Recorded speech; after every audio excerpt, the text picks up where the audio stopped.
এইখানে দাঁড়িয়ে আছে, আপনাদেরকে একটা কথা মনে করিয়ে দেই, শাপলা না হলে কোনদিন জুলাই হতো না। ফ্যাসিবাদের বিরুদ্ধে, খুনি হাসিনার বিরুদ্ধে, ভারতীয় আধিপত্যবাদের বিরুদ্ধে হাতে কোনো লাঠি না নিয়া, বাংলাদেশের একটা পতাকা নিয়া গ্রামগঞ্জ থেকে, বাংলাদেশের সমস্ত জনপদ থেকে গুলির মুখে জীবন দিয়ে বুক চিপিয়ে লড়াই করা শিখিয়েছিল এই শাপলা। আপনি ভাবেন, এইমাত্র আমার কাছে এই ফোনটা দিয়েছে শহীদ ফাহমিনের মা। যেই শহীদ ফাহমিন শহীদ হয়েছে এই জুলাইতে, সে শহীদ হওয়ার পরে তার বুকে একটা রক্তাক্ত কবিতা দেওয়া গিয়েছিল। যেই কবিতাটা লিখে সে শহীদ হয়েছিল, আজকে তার মা খুঁজে তার একটা কবিতা নিয়ে এসেছেন। অনেকে জুলাইয়ের সাথে শাপলার কানেকশন খুঁজে পান না, আর আমার 19 ইন্টারে পড়ুয়া একটা বাচ্চাও শাপলার সাথে জুলাইয়ের কানেকশন খুঁজে পায়। ছোট একটা মাসুম বাচ্চা আমার, ও আমার শহীদ ফাহমিন, সে ছোট্ট একটা কবিতা লিখে গেছে। দেখেন তার মধ্যে সে শাপলার কথা কিভাবে বলছে। তার মা আমার পাশে দাঁড়িয়ে আছে, সে বলছে, তোমরা এসেছিলে দেশে, বলেছিলে দিবে শান্তি, কিন্তু দিলে কি? পিতামাতা হতাশ, এখন হচ্ছে এবার কি? বাড়লে কত হেফাজত, আর বলছো আবার কি? রং লিখে তারা পড়ে আছে, কাছে গেলেই নাকি দৌড়, আর কত মিথ্যা কথা, ছাড়বে না তোমায় কেউ। বন্ধুরা আমার, শহীদ ফাহমিন যদি হেফাজতের কথা বুঝতে পারে, এই শাপলায় রং লিখে শুয়েছিল, এইরকম সুর মার্কা কথা যে বলে গিয়েছিল, বাপ ছাড়া এই জমিনে আর তার কোথাও আস্তানা হয় নাই। আপনাদেরকে অত্যন্ত দুঃখ নিয়ে একটা জিনিস দেখাতে চাই। আজকের এই আমার দেশে 2 পেজ জুড়ে আপনারা একটু দেখেন, জাতীয় দৈনিক আমার দেশে আজকে অনেকগুলো স্টোরি করেছে।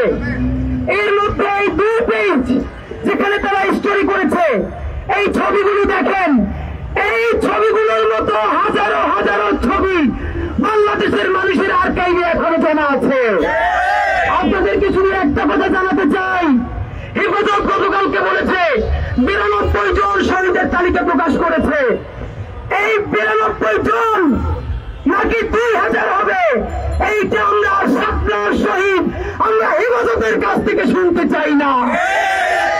হেফাজত যদি পারতেন, তাহলে এই শহীদ হওয়ার পর হেফাজতের একটা অংশ যারা খুনি হাসিনাকে কওমি জননী উপাধি দিয়ে বাংলাদেশের শহীদদের রক্ত বিক্রি করে দিয়েছিল।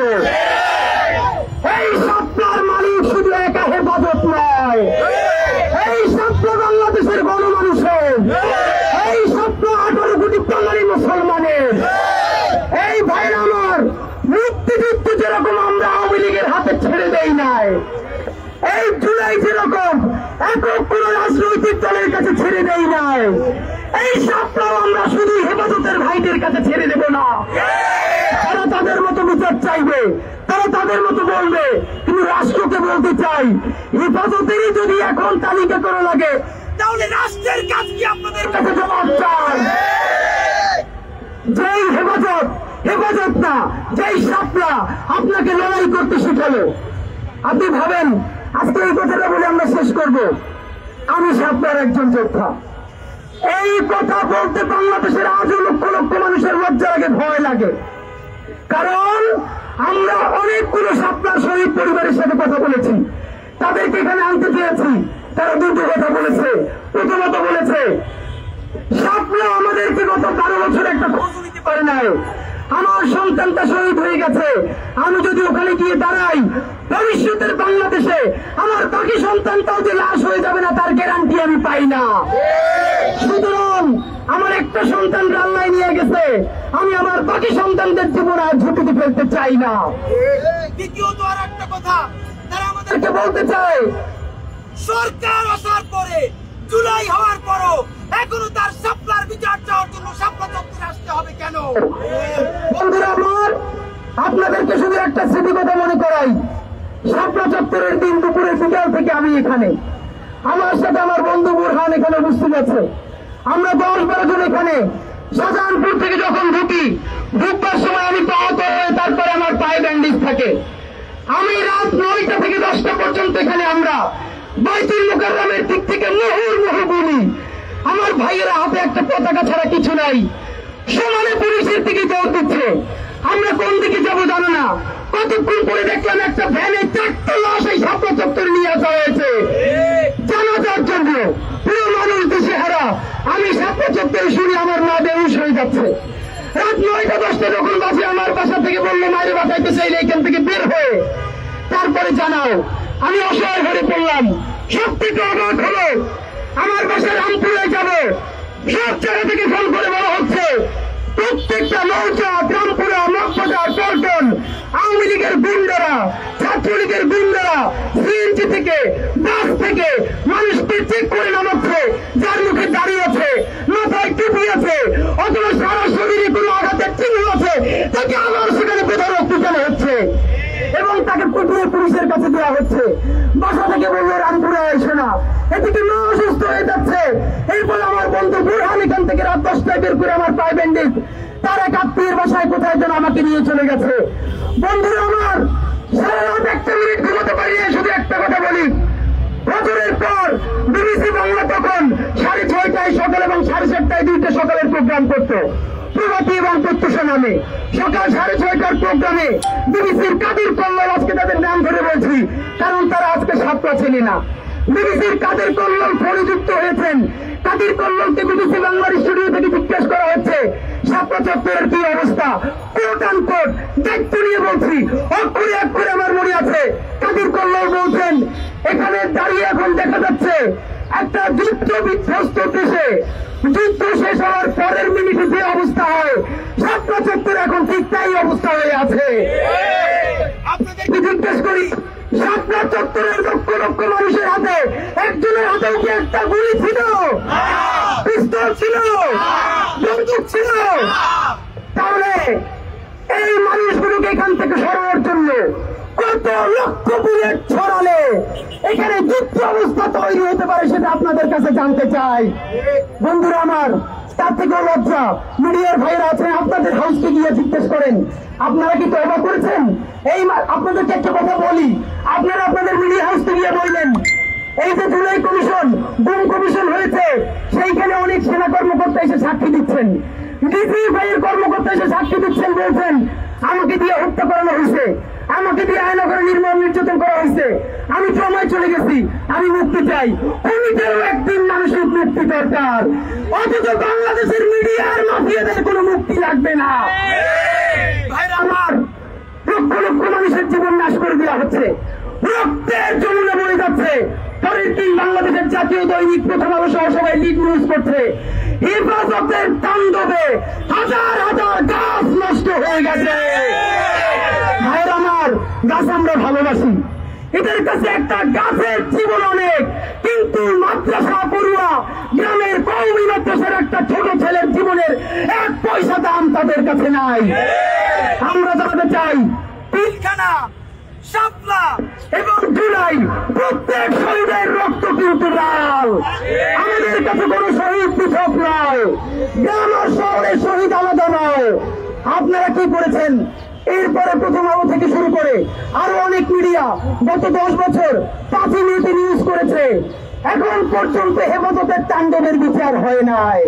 ভাইয়ের আমার, আপনি আজকে বাংলাদেশের পত্রিকা দেখেন, আমাদের যে স্টোরি ছেপেছে 5 মেয়ে নিয়ে, আর কয়টা দৈনিক সেই স্টোরি ছাপতে সাহস করেছে? কেন তাদের কি ক্ষমা চাওয়া লাগবে না? তাদের কি মুক্তি লাগবে না? আপনাদের মাধ্যমে স্পষ্ট জানাতে চাই, সরকারকে বিরুদ্ধে কাজ করতে হবে। যেই বিস্ফোরণ মামলাগুলো এই শাপলাকে কেন্দ্র করে হয়েছে, প্রথম আলো থেকে ডেইলি স্টার, অন্যান্য সকল পত্রিকা বলেছে এই তাণ্ডব হয়েছে, তার বিচার হয় নাই। আমরাও দাবি জানাই, হেফাজতের নেতারা যদি এই তাণ্ডব করে থাকে অনতিবিলম্বে তাদেরকে বিচার করতে হবে। আর যদি সত্য না হয়, তারা যদি তাণ্ডব করে না থাকে, তাণ্ডবের নাম দিয়ে যদি তার সন্তানকে হত্যা করা হয়ে থাকে, তাহলে এই গণ হত্যার যারা উস্কানি দিয়েছে তাদেরকে বিচারের আওতায় আনতে হবে। বন্ধুরা আমার, এই গণহত্যা এমনিতে হয় নাই, মিডিয়া উস্কানি দিয়েছে। আজকে বলি, Diganta television, Islamic TV live telecast অবস্থায় তাদেরকে বন্ধ করে দেওয়া হয়েছে। কোন সংবাদপত্রের সাংবাদিক মাহফুজুল আলম এখন কি বলছেন? এখন বলছেন বিরুদ্ধে বললে নাকি চাকরি চায়। অদ্ভুত, সরকার মিনিমাম তাকে হস্তক্ষেপ করে নাই, বড় হত্যাকারীর পক্ষে নেওয়ার কারণে বলছে আমরা জনগণ প্রেসার দিয়েছি, মিডিয়া হাউস তাদেরকে চাকরিচ্যুত করেছে, বলছে সরকার নাকি চাকরিচ্যুত করেছে মাহবুবুল আলম সাহেব।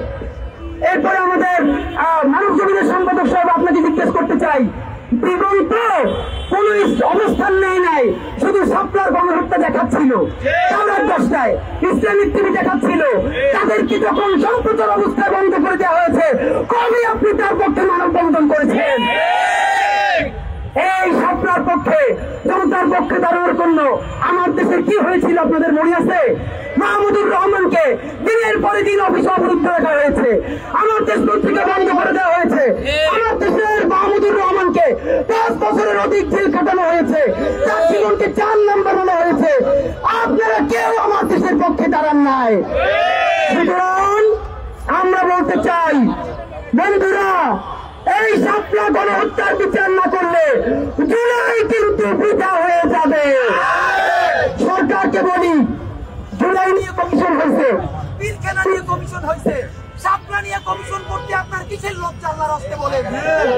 আপনি স্পষ্ট করে বলবেন, সাপলার মানুষ গরিব, সাপলার মানুষ শহরই নয়, তারা প্রান্তিক, তাদের মাথায় দাড়ি টুপি, এই জন্য যদি আপনার সমস্যা হয় তাও বলে দেন যে আমরা তাদের পক্ষে কথা বলতে পারবো না।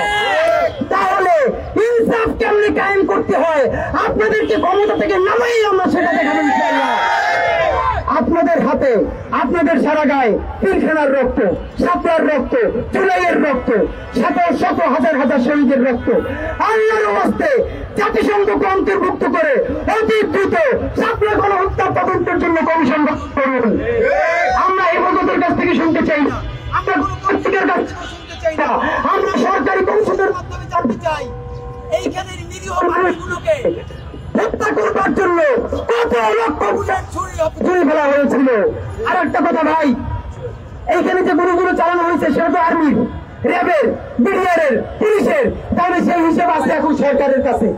সরকারকে বলতে হবে এই সাপ্লাই একটা গুলিও চালানো হয় নাই, অথবা বলতে হবে কত লক্ষ গুলি বুলেট এখানে চালানো হয়েছে। এইটা যদি না পারেন তাহলে আমরা আপনাদের বিরুদ্ধে কিন্তু শহীদদের কি অবস্থান করবো।